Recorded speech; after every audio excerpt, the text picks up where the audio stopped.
We offer the International Baccalaureate at the diploma level, the last 2 years of school, and we are introducing the middle years program for students in years 6 to 9, 12-year-old to 16-year-old. We also have our own English language program. Students who come from overseas come to the school with no English and spend between 20 and 40 weeks in our language program before entering the mainstream.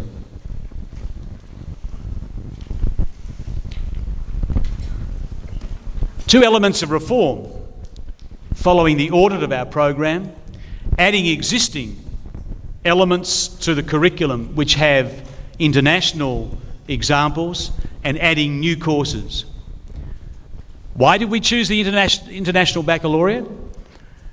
Well, amongst other things, the mission of the IB is an education for an understanding that other people with their differences can also be right.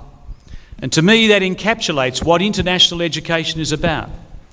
We all come from different backgrounds. We all have a perspective. I can be right, somebody else can be right, and we need to understand and work with that in our daily lives and in our workplaces.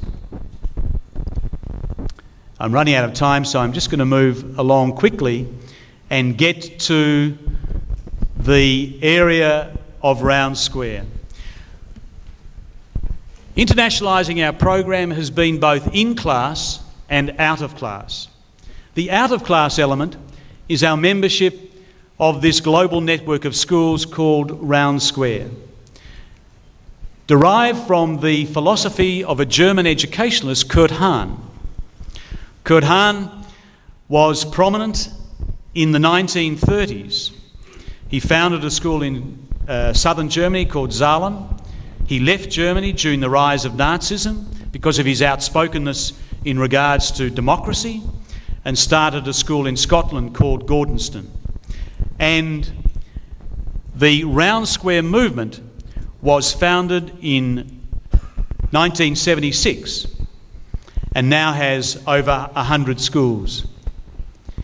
Its mission is to develop young people beyond the classroom through service challenge adventure and international understanding.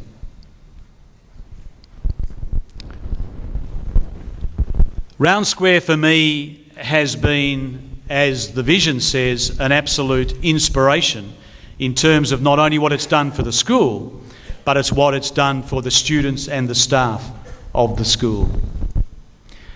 Round Square schools adhere to the pillars which spell out the acronym IDEALS: internationalism, democracy, environmental awareness, adventure, leadership, and service to others. So what does Round Square do for schools and individuals? It allows students to network with 100 schools to go on exchange or host students from other schools. It allows students to attend up to 3 conferences a year, 2 in the region and 1 internationally. And we were privileged in 2005 to host the International Round Squares Conference. Round Square Conferences is the only conference that I attend each year where there are more students than adults. Round Square is a student movement. Adults take a back seat. Adults guide and direct and support and encourage, but it's students that make things happen, and that's the way it should be in good schools. At our school, we've also developed our own service project. For the last 8 years, we've been working in Cambodia, building houses, teaching English, working in an orphanage. And every student that's been there, it's now about 180 students that have been up there, have found that a transforming experience. We've also had past students, we've had staff, we've even had 3 parent trips go up there and be involved in this project. This has become a real community engagement.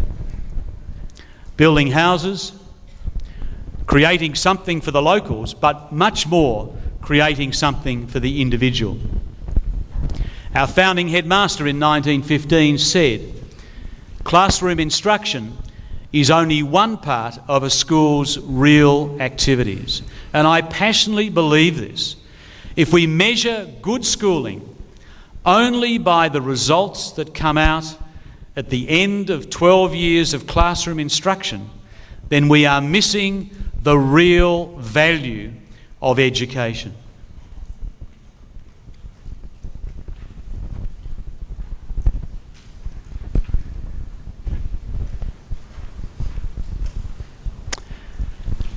We've been helped by a very strong support of technology.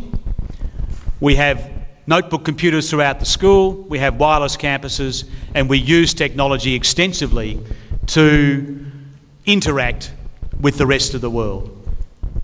And finally, all of this can only occur if we validate it. And so we're involved in authorisation from the IB. We have our own government's registration and accountability.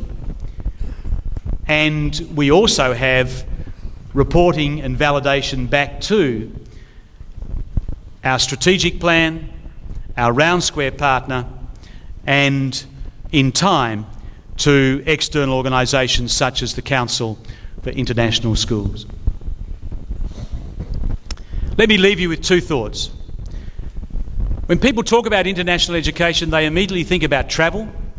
They immediately believe that schools need huge resources to implement an international program.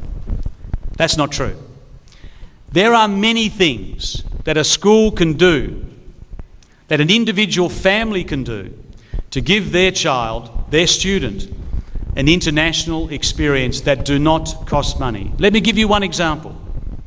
Rather than sending your child on exchange, if indeed that's beyond the family means, host a student into your home when they're visiting Korea. That might be foreign to you and your family, but let me promise you, the experience that you will gain and your children will gain from doing that is almost as good as spending time overseas yourself. If you're going to implement an international education program, success requires commitment, staff recruitment, a sustained approach, a school-wide buy-in, everybody has to be involved, resourcing, even at a low level, and most importantly, governance support. Support from the governing body of the school or the governing body of the system of schools. I said to you at the outset that Ivanhoe Grammar School had been recognised for what we have done in the last 15 years in terms of providing an international experience for our students. The Victorian Education Department, the state where my school is located, asked us to participate in a project which they sent to all schools in the state, trying to encourage them to adopt an international approach. Let me share this 1-minute video with you. Our lives are made up of so many other lives, so many more than there used to be. So many ways to think and to learn. Time and space, dissolving boundaries.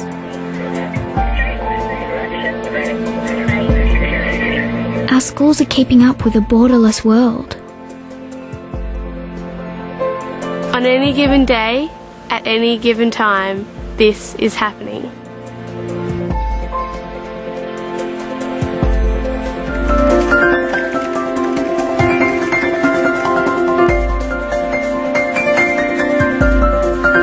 Sekolare netaiken warok motok.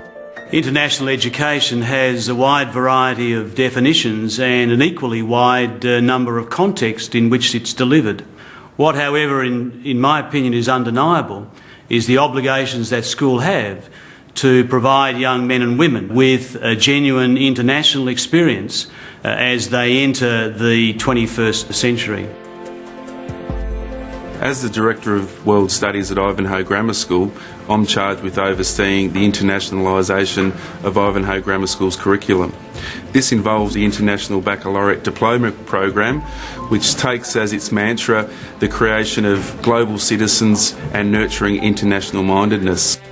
Ivanhoe is blessed with having an incredibly diverse and rich student population, not to mention the international student body, who brings to the school an incredible richness and an ability for domestic students to learn from them and engage in language learning and intercultural discourse. My name is Lucky. I go to Ivanhoe Grammar.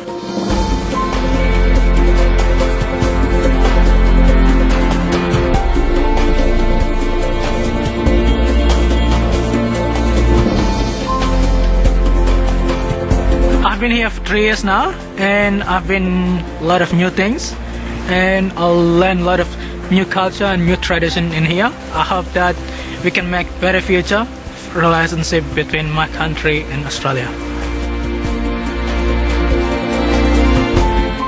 So finally, ladies and gentlemen, thank you for listening.